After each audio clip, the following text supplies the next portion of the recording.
Yan, hello po, magandang gabi, magandang umaga, no, kung nasan panig tayo ng mundo, ayan.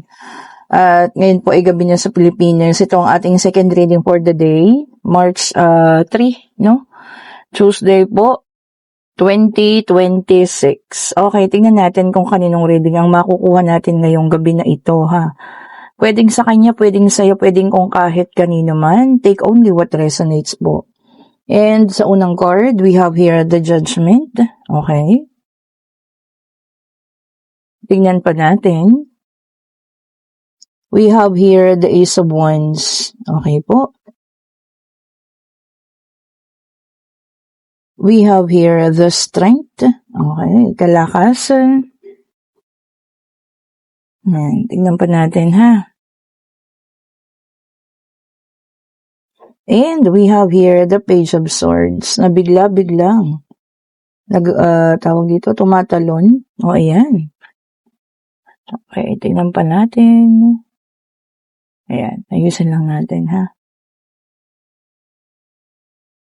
We have here the King of Wands. Okay po. And sa lahat po na may gusto ng private reading, kayo po yung mag-chat na, ha. We also have here the King of Pentacles. Okay.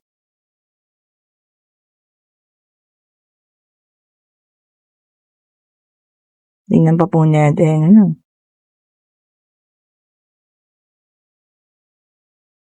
Para mabigyan ko po kayo ng slot. Ayan. Salamat sa mga nag-inquire. Thank you so much po din, ha. We have here the High Priestess. Oops, dalawa sila. Tabi natin. Oh, we have here the Seven of Swords. Okay. So, merong biktima rito, ha? Ng cheating, deceit. Because nandito ang ating Seven of Swords. Ayan. Pwedeng ikaw to, pwedeng sa kanya, pwedeng kung kanino man. Sabi ko nga, take only what resonates, ha? But definitely, nasa new beginning ka na. At alam mo yun, palaban. Wow. We have the Page of Swords here. Okay po. And feeling ko yung nang iwan sa'yo, no? Eh, siya rin nagpalubog sa'yo sa kautangan before. Oh, see? Kasi meron tayong judgment, no? Or bigla ang pagising dyan. Pupwedeng sa'yo ito, pupwedeng sa kanya rin. Baka kaya kanya iniwanan because yung sinamahan niya before, mas, alam mo yun, mas mapera. So, ang taong ito po, pagastos. Ayan, oh. Talagang ang hinahanap niya, yung taong kanya, kayang bumuhay sa kanya. Regardless, babae, lalaki, or kung ano man ang kanyang kasarian, or ano man ang iyong kasarian, ha, LGBTQ. So, ayun, dito sa taong to talagang, alam mo yun, naibuhos mo lahat ng pangkabuhayan mo, ha. Pero eto na nga, bumabawi na. We have here the new beginning, ayan, Ace of Wands, ayan, ha. Lumalaban sa buhay. Ayan, Page of Swords is also here. Ayan po, ha. And meron kang strength, no? Ang ginagamit mo ay ang iyong kalakasan para umayos tayo. Parang umayos ang iyong mga, alam mo yun, finances, kabuhayan, or kung ano pa man, ha. Talagang inaayos mo na. Okay, and the High Priestess is here. Malakas din ang iyong intuition. Oh, kaya nga itong taong ito, no, palagay ko siya rin ito, no. Malakas gumastos pero may pagkatamad, alam mo yun. And alam mo siya, no, nakikita niya ang pagkakamali niya. Siguro yung sinamahan niya ngayon, hindi na ganun, kadami rin yung kaperahan. At na parang sa kanya rin itong judgment, may pagkagising because nababalitaan niyang umuusbong na ang iyong, saan na yun? Ayan, see? Umuusbong na ang iyong financial. Kumbaga nakakabawi ka na, no? From the past na talagang nawalan ka at naubos ito ng dahil sa kanya. So, ayan na, no? Yung balita nakakarating sa kanya. Ang kapal. O, diba? Yun lang po yung nasabi ko. Babalik kasi may nakikita siyang pagbabago sa buhay mo. May nakikita siya na paglago mo sa buhay. Iniisip niya baka sakali, no? Baka sakaling makakuha siya pa, no? at siya pa yung makinabang ng pinaghihirapan mo sa ngayon. Okay po? So, ingat-ingat po tayo ha sa pakikipag-usap sa ganitong klase ng nilalang. O, diba? Hindi siya, sige, sasabihin ko talaga ha, hindi po siya tao. Diba? Talagang manggagamit, ano. Parehas kayo, ni Bakekang na sinamahan niya, parehas kayong ginamit lang. And we also have here the Ten of Swords, and so painful talaga yun, naging ending, napakasakit, no? Sobrang sakit na pagtatapos para sa'yo. Siguro nagtapos na relasyon and then nagtapos din lahat, ano. Ultimo ang iyong mga financial, no? Talagang naubos, as in nasaid. O, diba? Ang hirap nun. Broken hearted ka na, broke ka pa. Diba? Na talagang hinayaan ka ng taong ito, diba? Grabe siya. Parang ano, no? Iwanan ka na kasi wala ka ng pakinabang. Tapos ngayon, andi dito. And we have the star. O, see? There is always hope. Doon ka kumapit. Diba? Sa hope. Pag-asa na talaga matatapos, no? At ito na nga po, lahat naman ng hinihingi mo sa ngayon, talagang ibinibigay na ng ating Panginoon, ha? O, diba? Talagang ito ay para sa iyo na po. Wala nang, alam mo yun, patumpik-tumpik pa. O, ayan. Alam ko nararamdaman mo kasi the high priestess ka, no? Na ang taong ito magpaparamdam sa'yo nang dahil sa nalalaman niya, no? At nakikita niya pag-unlad mo. See, all of those wishes are coming true. We have here the Nine of Cups, sabi niya rito, no? Happiness, fulfillment, and positivity. Ito yung mga puhunan at mga talagang natanggap natin, ano? After nitong relationship na ito sa taong yun. Oh, di ba naman? Sabi siguro ni Lord, deserve mo to. Para sa'yo naman. This time, ikaw naman. Oy, ang ganda nun, diba, no? Pinapanalo ka ngayon ng Panginoon kasi alam niyang deserve mo yan. Sa dami ba naman ang pinagdaanan mong hirap, ano? Pagsadsad ng buhay. So, eto na po, ha? Pabangon na, talagang bumabangon na. Tanggapin natin yan. And we have here the Six of Pentacles, poverty. Ito para sa kanya naman yan. Talagang nararanasan niya ngayon yung pagkasalat.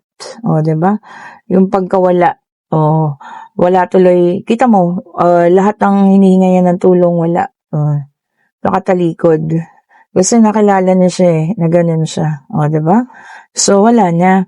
Wala nang taong gustong magbigay pa sa kanya ng tulong. O, diba? We have here the Queen of Wands. Eto ka, diba? Regardless ulit ha, lalaki, babae, LGBTQ. Napaka-strong mo ngayon. Sobrang strong ng personality mo. Oh, diba? Vivacious, sabi nga nila. And we have here the Hangman, number 12. May dala siya, 17 and 12 ang ating numero. Nagtapatan pa. Okay, so sabi niya dito, waiting. So siya to. Nag-aantay lang ng tamang oras, tamang pagkakataon, di ba? Bago ka makontak, bago ka kausapin, bago pumorma ulit sa. Sana po bukas na ang puso mo at isip sa ngayon, ano? Hindi ka na, ang tawag dyan, hindi na siya control ng taong ito. O, di ba?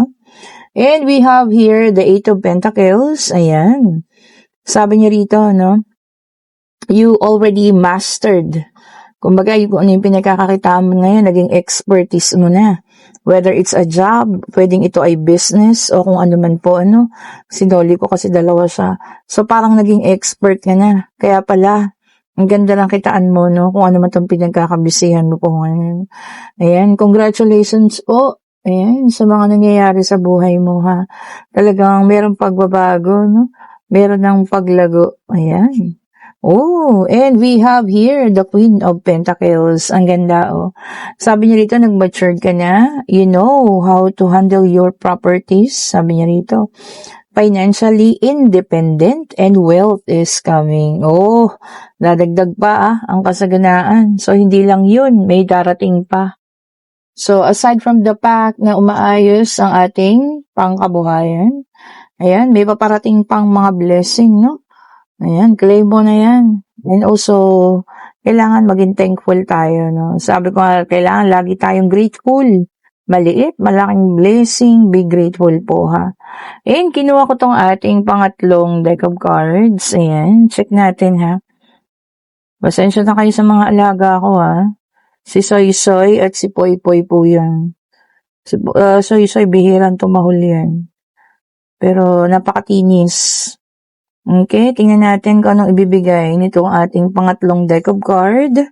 And we have here the Eight of Swords, air sign, Gemini, Libra, and Aquarius. May mga negative thoughts. Ano ba to? May mga negatibong pumapasok sa isip mo, no? Tanggalin yan, diba? Palitan ng mga positibo para ma-attract lang natin yung mga positibong bagay, ha? Kasi kapag ka negatibo, naku po, diba?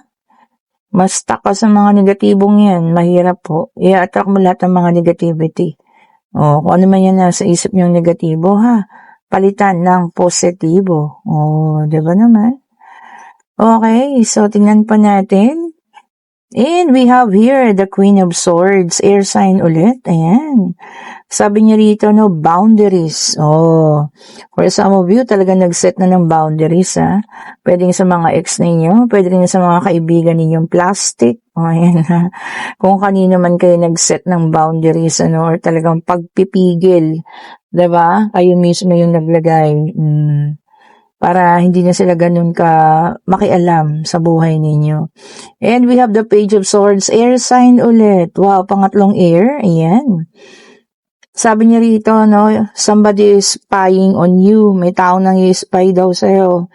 Minamasdan ang iyong mga galaw, tinitignan kung saan ka nagpupunta, no? Kung sa'yo man ito, ayan. I-check ninyo, ha. Siyempre, hindi maganda yon. Banta para sa'yo yun. Yung pag-i-spy na gano'n, ano? And we have here the Three of Pentacles, Earth sign, Taurus, Virgo, and Capricorn. Ayan. So, may mga taong hihingi sa'yo ng tulong. Ayan. Baka maaaring magaling ka sa isang bagay na yun, ano? At sila po hihingi ng tulong sa iyo. Collaboration daw. O, diba? Parang siguro hihingi ng payo kung paano pa gagawin itong bagay na ito. O, diba? So, kung ano man yan, share your knowledge. Sabi nga nila, no? Tumulong ang sa nakakaya, diba? O, share niyo yung knowledge po ninyo, ha? And we also have here ang ating The Justice. Ayan, air sign ulit. Wow, napakahangin, ha? And sabi niya rito, no, truth will set you free. Tama naman. Ang katotohanan na magpapalaya sa'yo, ha? Kung ano man tong katotohanan ang iyong malalaman. Ayan, ha?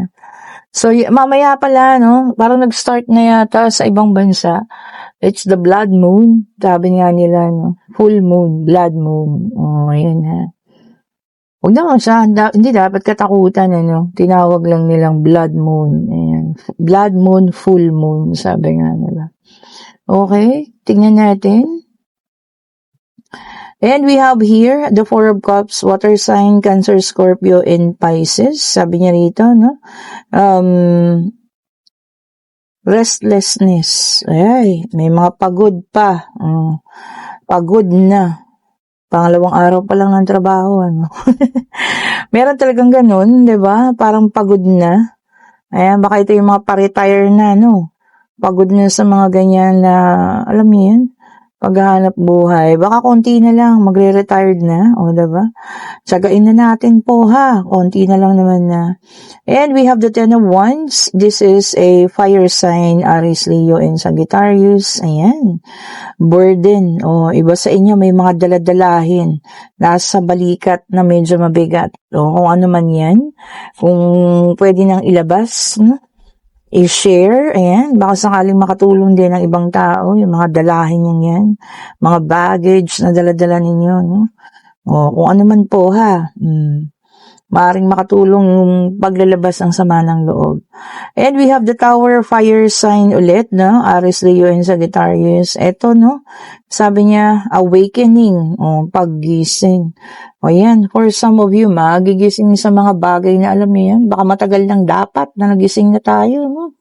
O kung ano man po ito na inyo talagang nararapat lang na tayo magising na, tama lang naman. O, ayun. Aso ko pa rin po yun. Yung nag-iingay na yun. Yun naman ay si Cherby, no? Diba? Mga maliliit naman yun. O. Eto na. Kayo po ay magtanong na. Okay? Answerable ba yes or no? Pwedeng ano po yan, kahit ano ha, pag-ibig, pangyayari, financial, o kung ano man. Ayan, kayo po ay magtanong na. Divine Universe, ibigay po natin ang kasagutan sa kanilang mga katanungan. Isa lang po ha. Ayan, isa lang po. Ano po ang kasagutan sa kanilang mga katanungan po? Ayun, lumipad-lipad pa. Tingnan natin ha. And maaari po ang sagot, and this is the Fool. Ayan, yung iba sa inyo, no, there is a new beginning na talaga. Panibagong buhay, panibagong pag-asa, no? Panibagong pakikipagsapalaran, whether it's sa pag-ibig or financial or kung ano man po ha. And kung kayo, yung nasa situational reading, na nararamdaman mo naman kung bakit magbabalik ang taong ito is because gusto niya makishare dun sa mga blessing na natatanggap mo ngayon. Di ba parang, alam mo yun, ang kapal. Di po ba? It's so thick. Sabi nga lang, it's so thick. Di ba po? Ay, nako, kung ako sa inyo, kilalaning mabuti, pakiramdamang mabuti. Ulitin ko, hindi po natin hinahadlangan ang pagbabalikan ng mga tao, ha? Kayo, nasa sa inyo yan. Kung okay lang paabuso kayo ulit, sige, tanggapin ninyo, no? Pero mas makakabuti talagang pakiramdaman ninyo. Dahil alam ko, mararamdaman nyo naman yan kung ano talaga yung habol ulit sa inyo ngayon ng taong ito, ha? Okay po, and kung nagugustuhan yung ating reading, pa-like, pa-share, pa-subscribe, and hit the notification bell para lagi kayong updated sa mga bagong videos na nire-release natin. At sa lahat po ng gusto ng private reading para sa March 6, ayan, mag-message na po kayo. May bakante pa tayo sa umaga, meron sa hapon, at marami-rami na yung sa gabi, no? Ayan, mag-message na po kayo, ha? At sa lahat ng may gusto ng ating mga bracelet, ayan, ang gaganda nila. Tingnan nyo naman, araw-araw yan, pero hindi nagbabago ang kanilang mga itsura. Diba? Yan at yan po sila. Mag-message po kayo ha, at alamin niyo kung ano yung bracelet na nararapat po para sa inyo. At sabihin nyo rin sa akin kung pag-ibig ba ito, financial, protection, o ganyan ha, kayo po yung magsabi para alam natin. At ang mga evil eye, no? Ayan, meron pa rin tayo. Nakakalimutan ko lang i-flex. Ayan, i-flex ko lang. Ayan. Ang evil eye set. Ayan ha, meron pa rin tayo, no. Mag-message na kayo, protection din po yan. Non-tarnish, stainless po ang mga evil eye set natin, ha. Huwag nyo lang gagamitan ng mga mga acid. Baka ibabad-babad nyo sa ganyan. Ito po yung isang klase. Ayan ha. Hindi ko na makuha yung iba, medyo malayo-layo na. Okay po, thank you so much po for watching. Have a great evening po sa lahat. Happy Tuesday, ang pakabilis ng araw, ano? Thank you so much po ulit. Ingat po sa mga pauwi, papasok, ayan. Sa mga kadarating lang sa kanilang mga tahanan, iunat-unat ang mga mga paang pagod po. Thank you so much po ulit. Stay safe po ha. Bye-bye po sa inyo.